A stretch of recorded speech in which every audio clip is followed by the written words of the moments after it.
Good morning, everybody. Today is Wednesday, April 14th, and we're going to toss it right over to Elliot and our wonderful Zoom crew. Thank you, Bria. First of all, we have the special guest, Senator Begich here. Senator Begich, I'm going to start with you today. And the most important question today is, what is your favorite flavor of ice cream? You are muted, I will say. Oh, we love Zoom, don't we? Man, I haven't made that Zoom error in a long time. Favorite flavor without a doubt is mocha. Okay. Mocha flavored ice cream. Not a mocha, just mocha flavored ice cream. Mocha flavored ice cream, like Jamocha almond fudge if you're a BNR, but if not, you get a mocha with a little bit of chocolate, you a little mix it up. Yeah, Interesting. I know my grandpa makes the greatest just straight up mochas, so he will definitely appreciate that answer. excellent. Um, so we know you're a state senator. Why did you get into government, and what got you into government? Oh, there are two reasons. Maybe the first is sort of a family school reason. I had a really good government teacher back in high school. I went to Stellar, graduated from Stellar in Anchorage, and Sharon Clausen, who lives Hillside at the time, was my teacher of government. She got me very interested in it. Family was born into it, but I was less inclined. I'm more of a musician type than a government type. But that was the first reason. And the second was I saw that we were heading to a place where we didn't have a good plan for the future when it came to the budget. We didn't seem to understand how to get through working with other people. There was a lot of acrimony in political life, and I believed I had the ability to help bring people together, and that was one of the key components. Then, through that, working on the budget issues, working on education issues, and just in general trying to resolve some of these issues. That's good. It is amazing how much a difference one teacher can make. That's really cool. So now that you are working in government and being a state senator, what is your favorite part about that? Probably the favorite part's also the least favorite part. It's the relationships. I love the good relationships that I built, and we value that in my office. We value working together with people from different parties, that kind of thing, and we've always believed in that. I've always believed in it. My office staff believes in that. But that's also the relationships can become very petty and very tense, and that's the worst part about the process at the same time. That's good. Speaking of relationships, I know you have to work pretty closely with Dr. Johnson. How is that relationship, and what does that all look like? It's a superb relationship. We didn't know each other when we first met, but we took a risk, and I always recommend that you always look for the best side of who a person is. His governor's of a different party than mine. My brother ran against his governor, and the governor who appointed him, but that never seemed to. Well, actually, the second governor who appointed him, but that never seemed to get in the way of our relationship. We both knew that we valued education. We made that the primary goal. And when we did find that we disagreed on things, which was rare, we tried to figure out why we did and determine is there a common ground place here that we could work together on to develop. And we found that there was. And so I would say our relationship, I would call Michael a friend. Dr. Johnson's a friend of mine, and but more importantly, he's a colleague, and he's a colleague that I respect. And he's a colleague that is in a very, very difficult position because he has to navigate not just between the House and the Senate and the governor, but also between the public and the department itself of education and early development. Very nice. Thank you, Mr. Senator Begich. And so I know you have multiple Senate bills, but specifically I know you have Senate Bill 111 uh, going pretty well in the Senate. Can you tell us a little bit about that? Well, Senate Bill 111 is what's called a committee bill. It's been selected by the whole committee, and it really emerged from mostly the work of what was Senate Bill 8, which was a bill that the governor, myself, and Commissioner Johnson, and really from the instigation of Commissioner Johnson, really developed. And that was a bill that would establish early education or what we call universal voluntary pre-K, coupled with a very strong reading program, and then a lot of targeted support to schools that aren't doing as well, coming from the department itself. And the idea was to build these into the basically the texture of education in Alaska. And ideally, you would then have within what we call the foundation formula, which is what pays for your classroom to be open, and we would be able to do that from early ed all the way up to high school and graduation, and then be able to provide support throughout that so that all of your colleagues, Elliot, would be able to read. and be able to read and then go on to meaningful careers, whether going on to college or going on to a career of value that didn't require college. So that's very, basically that's what the bill would intend to do. That's what SB 8 intended to do. 111 does that. It terminates that all, though, right now. And in its current form, has what's called a sunset. So after 10 years, it goes away.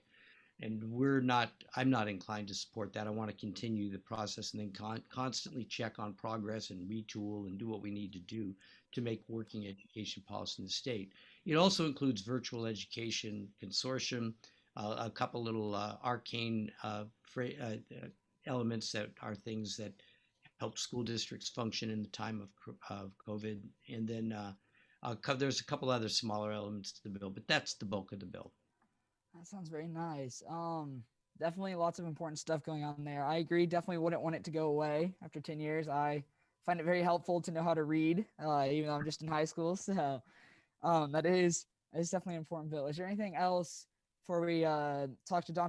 That's free tuition for Alaskans that were either laid off, temporarily laid off, permanently laid off, or otherwise had to continue to work at a grocery store, gas station, or otherwise as what we call an essential worker. That bill actually has a very good chance of passing this year. If it does, you could go to the University of Alaska for free if you applied for it, but you'd have to apply by the end of the year. And then over the next 4 years, you could get your free tuition. So I would encourage all of you to be looking out for that bill, Senate Bill 11, to see where it ends up. Senate Bill 10, because see where it ends up, because it's potentially a game changer for some of you who are listening. Yeah, that would definitely.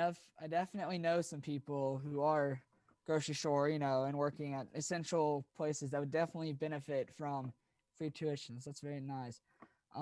With that, Dr. Johnson, do you have any updates for us? Good morning, and thank you. Good morning, Senator Begich. Good morning, students. Good morning, Mr. Meyer and Mr. Allman. I have a couple updates, but first I'll just say thank you for having Senator Begich on. And as he said, I have enjoyed working with him in the legislature. And I think, sometimes you just see the headlines about what happens in government, and it doesn't really tell the full story. So if you take away all the work, I would enjoy hanging out with Senator Begich. He and his wife both I consider friends, and there's lots that we enjoy that has nothing to do with policy and government. And I have found that it's a lot easier to not like people you don't know. But once you get to know them, it's really easy to find things you like. And so I like Senator Begich, plain and simple, and enjoy my opportunities to work with him, as well as many others down here in the Capitol. Couple updates. The U.S. Department of Education has been very busy. They put out a second handbook for the schools to be in session in response to COVID. So that's helpful that they don't just kind of put out a document and then relax. They keep updating it and providing support to schools. Last week, I and other state education leaders had a meeting with Secretary Cardona, and they're working on guidance for the latest package of funding that came out. And so hopefully by the end of this month, we'll know more how that money can be used in districts. And finally, surely one of you today knows what today is in history. What happened today in history? Somebody. It's a big day. Anybody? Okay. Today in history, in 1865, President Lincoln was assassinated. And tomorrow, actually overnight and tomorrow, a really big boat sank in history in 1912. What boat was that? Titanic. Oh, there we go. Great. All right. Have a great rest of your day. Thank you, Dr. Johnson. I always love the history lesson. I did watch a 13-minute video last night about how the Titanic was never really real and it was all big one conspiracy. So something for the viewers at home to think about. With that, Mr. Meyer, do you have any updates for us? Good morning, everybody. No, I think everybody covered the things that are going on. We're just doing our part to help get the various balls across the goal lines in terms of the issues that we're working on in support of Senate Bill 111 and improving reading for students, and that school readiness piece of providing a solid pre-K for kids that aren't quite ready for kindergarten when they get there is just so important. And then the supports that struggling learners need so that we can make sure that they all become successful adults. And it has been a pleasure working with the commissioner and the senator and others on the education committee as we talk about moving this forward and doing the best that we can for kids. It's with very much thanks and appreciation that I get to be here today and learn, as always, from the commissioner and the senator. I could listen to those guys talk to each other all day.